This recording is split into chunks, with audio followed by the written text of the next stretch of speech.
When I started playing games as a kid, there was no one more synonymous with gaming than this guy. And I very much understand why. Gaming was still very new at the time, and he was in almost all of the very marketable ones, all the very good ones.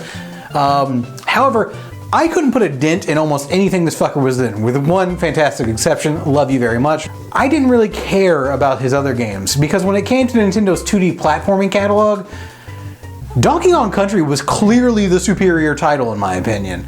Like, the music was so much better, the level design and atmosphere were more interesting to me, and there was just a certain coolness factor of playing as the hip-hop loving gorilla who's about to go fight the pirate crocodile. I mean, Jesus Christ, come on guys. Also, way to plagiarize, dudes. Clearly a very unoriginal script, I'm very much kidding. Now, my lack of appreciation for the standalone Mario titles continued until 2009 when I threw my first Christmas party. I invited all my friends from high school over, got everybody a gift, but most importantly, I had picked up a copy of New Super Mario Bros. On the Wii, and by picked up, I mean stolen my dad's Christmas present. Finally, playing this together, everything made so much more sense.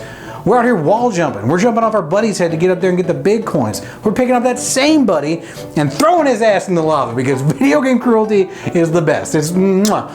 Unless you're playing with your girlfriend. She probably will not think it's as funny as you do. Personal experience. But then I played Super Mario 3D Land and it started to dawn on me, hey, maybe these Mario games might be pretty good. There might be something to this. The level design was more interesting, the movement was more fluid, and I finally had a sense of control that the other games never really offered. 3D World built upon this appreciation, but it wasn't until I played Super Mario Odyssey and turned into a T-Rex that I was like, oh, these games are immaculate and I'm the dumbest boy in school.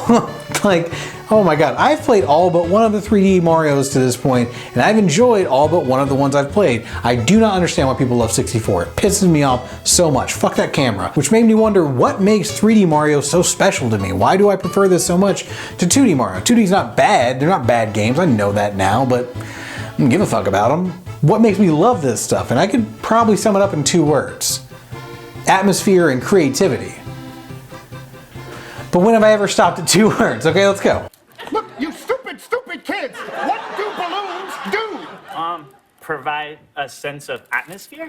While the 2D Mario games offered 4 to 5 largely similar worlds that didn't have a lot of depth to them, the 3D Mario games just up and lost their goddamn minds.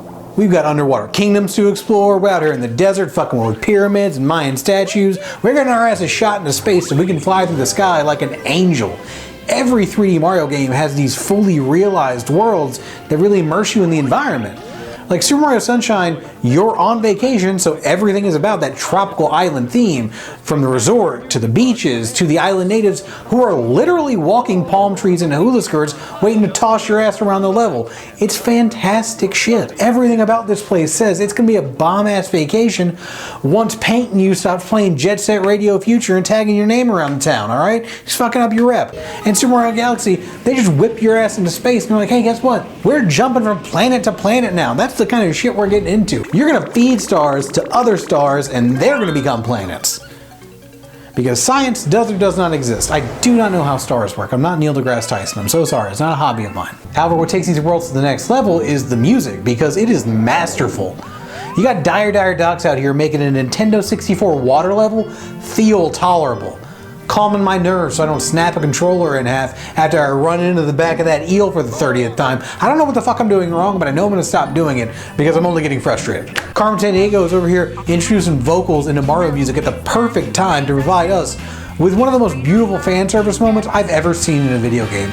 I literally cried tears of joy the first time I played this because it was such a beautiful, moving experience. It was such an amazing nod to where the series has come from, the fans, the developers, everybody who's made it what it is, just saying like, yeah, we've all done this together and it's amazing that we've all been here. And like, I just got here, but you're welcome. But even these greats can't compare to what has to be the best level theme I think I've ever heard in my life, and that's Gusty Garden Galaxy. Oh my god, this song is adventure incarnate. It is just that packed into a nice little package. So every time you hear it, you're immediately reminded, I'm an Italian plumber flying through space on a grand adventure to save my baby girl from a fire-breathing dinosaur.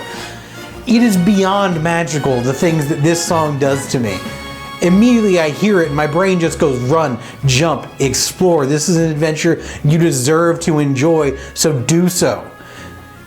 There's only one other game series that can make me feel this kind of shit with music, and if I'm putting you up here with these motherfuckers, that's god tier status, so pat yourself on the back. You knocked this shit out of the park. I'm getting spicy. That was a lot about the... Oh, whew. For me, you know, I'm a creative genius, and there's no other way to word it. Let's look at some of the 2D Mario games, because mainly it's just left to right at varying speeds. Sure, there's a little more to it than that on occasion, but for the most part, brass tacks, this is what we're fucking doing. Once you take the leap into the third dimension, it is amazing the kind of creativity that is now at your fingertips. The fluidity of movement in 3D Mario games is unparalleled. No game can hold a candle to the amount of tools that you have to explore an area that are solely based on your ability to be creative with your movement and your surroundings. Plus, every game adds at least one mechanic that expands your moveset, whether that's Flood in Super Mario Sunshine or the Cloud Power-Up in Super Mario Galaxy 2. Obviously, the pinnacle of all this is Cappy in Super Mario Odyssey. Holy hell. Once you start to understand the scope of what you can do with Cappy, you're looking at every level like Zach Galifianakis just trying to figure out, how do I jump off that, jump off him, and then jump up there? And that's before you even take into account now you can control every monster in the game, all of them who have their own unique movement styles, which again just explodes your options for creative movement. It's the game developers say like, hey, what can you make with this? I was wondering, I don't know, like I have a couple ideas, but I'd love to see what the fuck you're about to pull off. Plus, and I know I mentioned this earlier, but it does bear repeating. You get to be a motherfucking Tyrannosaurus Rex 20 minutes into the game. You are literally not allowed to ask for more than that. Legally, seriously. If you do, you go into greedy gamer bitch jail, and I don't want that to happen to you. I don't want to talk to you through a glass panel with a phone. Hello? Who's that? Oh, greedy bitch? Stop it. You stop that. With all that being said, the creativity exhibited in the construction and design of each world and level is probably my favorite part of all of it.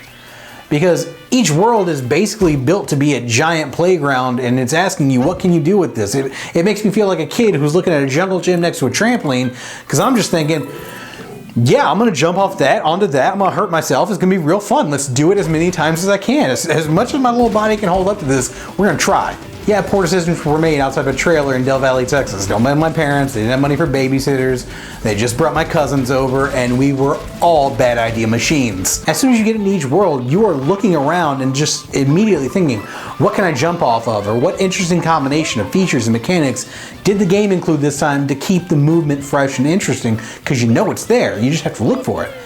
And I think no game better exemplifies that second part especially than Super Mario Galaxy. Galaxy, as well as Galaxy 2 and 3D World, all implemented a more linear level design, which obviously you know I love that shit. While it definitely limited the exploration aspect of the games, it went batshit bananas on the ideas. Never beating one to death, but letting you enjoy it long enough before, boom, the next course is in front of you. The magical thing to me is that the developers found ways in almost every level in the world to reward players for being able to execute Mario's jumps and abilities to a T, but also would occasionally find ways to punish you for becoming overly reliant on certain mechanics. And that's just so perfect to me. It was such an incredible way to keep me engaged for 120 stars every time, no questions asked. It took me so long to overcome my aversion to these games, and I'm so glad I was able to do it, but it wouldn't have been possible without this man. Donkey's videos on the Mario games are absolutely amazing. They're filled with so much passion that it convinced me I had to be wrong. There had to be something just beneath the surface that I wasn't seeing.